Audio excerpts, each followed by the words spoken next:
तो अब थोड़ा शूज के बारे में बात करें।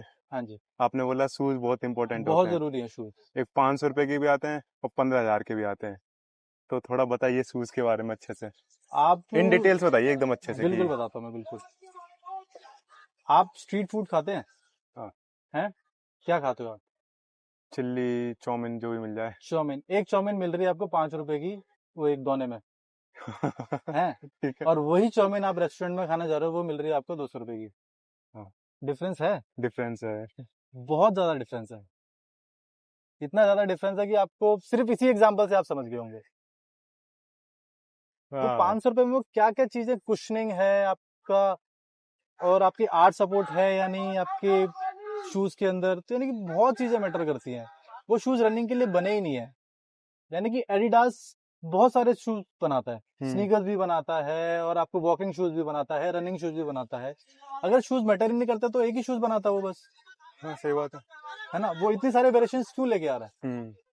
तो रनिंग शूज बहुत जरूरी है, उसके अंदर कुशनिंग होनी चाहिए। जब आप रनिंग करते हो तो बॉडी का, नॉर्मल रनिंग में आप बॉडी का 2 into 3 आप वेट डालते हो। For suit. एग्जाम्पल आप रनिंग कर रहे हो, आपका वेट है 100, हम्म। ठीक है।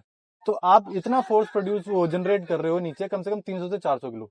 300 400 किलो। हाँ, क्योंकि बॉडी वेट आपका, अगर आपका 100 किलो है, तो नीचे कूद ही तो रहे हो आप। हाँ, क्योंकि रनिंग में आपके दोनों पैर हवा में होते हैं, वॉकिंग में सिर्फ एक पैर आपका एक होता है, पैर रहता ठीक है। है। जब दोनों में से एक पैर ऊपर से नीचे आएगा, तो बॉडी का कम से कम 3 भी मानते हैं हम, तो 300 किलो आप फोर्स नीचे जनरेट कर रहे हो।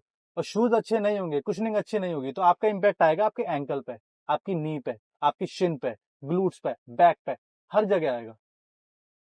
और क्योंकि प्रॉब्लम्स जितना रहेंगे। फोर्स आप लगा रहे हो वो बाउंस बैक आपको मिलेगा ही मिलेगा, है ना। तो कुशनिंग अच्छी नहीं है, हम्म। तो वो मिल ही नहीं रहा, तो सारा फोर्स आपका जो भी ट्रफ है, स्टफ है, जो भी, मुश्किल हो जाएगा ना बहुत।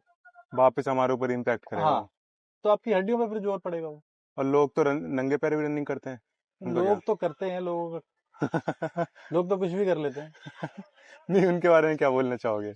मतलब एक जने ने, जब मैं रनिंग करता था देखो, तो उसका। ग्रास पे करना अच्छी बात है, हम्म। ठीक है, जो कि आपके एक्यूप्रेशर्स वगैरह के लिए और आपकी मेंटल हेल्थ के लिए, फिजिकल हेल्थ के लिए, डॉक्टर्स भी कहते हैं कि बॉडी को काम रखने के, ग्रास ग्रास पे ठीक है। कूल डाउन भी हम नंगे पैर बोलते हैं आफ्टर वर्कआउट के बाद, कि ग्रास पे वॉक करो, कि अच्छा है, ठीक है। लेकिन आप रोड पे भग रहे हो तो वो अच्छा नहीं है मेरे अच्छा हिसाब नहीं है। से। क्योंकि मेरे को एक टाइम पे जब मैं रनिंग करता था उसने बोला था कि नंगे पैर करा करो, उससे असली जान आती है। मतलब नहीं, हमारे गांव पुराने देहात, जमाने में लोग रनिंग नंगे पैर रहते थे तो कि। गांव देहात में अभी भी कह देते हैं कि नंगे पैर करो, क्योंकि वहां पे इतनी सारी फैसिलिटीज नहीं होती, ठीक है। और ना ही वो अफोर्ड कर पाते हैं बेसिकली हाँ। इतने महंगे शूज, ठीक है। उनको मैं बोलूंगा कि 5,000 के, 6,000 के शूज ले लो, 10,000 के शूज ले लो, तो वो अफोर्ड नहीं कर पाते। हम्म। तो फिर वो कुछ ना कुछ तो बोलेंगे ना। तो यही बोल दिया। हाँ, तो नंगे पैर करो, और वहां पे सब नंगे पैर कर रहे हैं, ठीक है। यहाँ पे सारे शूज में कर रहे हैं, आप यहाँ नंगे पैर करोगे तो यहाँ आपको बेवकूफ बोलेंगे सब, है ना।